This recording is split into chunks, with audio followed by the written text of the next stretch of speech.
Hello বন্ধুরা, আসসালামু আলাইকুম। আশা করি সকলে ভালো আছেন।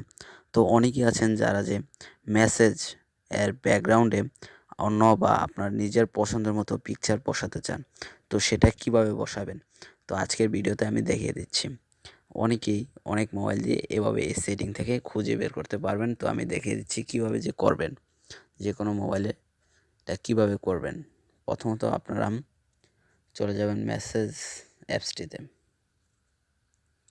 স্যার, এই ভিডিওটি শুরু করার আগে একটি কথা না বললেই নয়। আপনারা যদি আমার চ্যানেলে নতুন হয়ে থাকেন তাহলে অবশ্যই আমার চ্যানেলটি সাবস্ক্রাইব করুন এবং পাশে থাকা নোটিফিকেশন বেলটা অন করে দিন সবার আগে ভিডিও নোটিফিকেশন পাওয়ার জন্য। এবং যারা অলরেডি সাবস্ক্রাইব করে রেখেছেন তাদেরকে অসংখ্য ধন্যবাদ। তারপরে যাওয়ার পর আপনারা চলে যাবেন যে এই 3 ডট মেনুতে ক্লিক করুন। ক্লিক করার পর এই জায়গায় দেখতে পাচ্ছেন যে সেটিংস অপশনে ক্লিক করুন।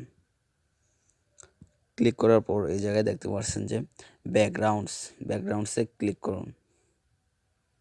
ক্লিক করার পর এই জায়গায় বিভিন্ন থিমস দেখতে পাচ্ছেন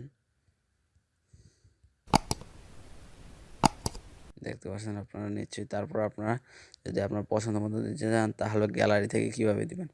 প্রথমে এই যে গ্যালারি যে প্লাস চিহ্ন দেখতে পাচ্ছেন, গ্যালারিতে ক্লিক করুন। ক্লিক করার পর এই জায়গায় চলে আসুন। আপনার যে পিকচারটা সেট করবেন ওই পিকচারটা আমি একটা পিকচার দিয়ে দিলাম। যে কোনো একটা পিকচার দিয়ে দিলাম, দিয়ে এটাকে ডান করে দিন। ডান করে দেওয়ার পর এই জায়গায় দেখতে পাচ্ছেন যে আপনার মেসেজ এর ব্যাকগ্রাউন্ড চেঞ্জ হয়ে গেছে। এখন আপনাদের এই ব্যাকগ্রাউন্ডটা থাকবে। তো এভাবে আপনারা আপনার মেসেজ এর ব্যাকগ্রাউন্ড চেঞ্জ করতে পারবেন। যদি ভিডিওটা ভালো লাগে তাহলে অবশ্যই লাইক দিবেন এবং সাবস্ক্রাইব করবেন, পাশে থাকা নোটিফিকেশন বেলটা অন করে দিবেন সবার আগে নতুন নতুন ভিডিও পাওয়ার জন্য। তো ভালো থাকুন, সুস্থ থাকুন, সদা সর্বদাই আরিয়ান টিপস 20 সঙ্গে থাকুন। আল্লাহ হাফেজ।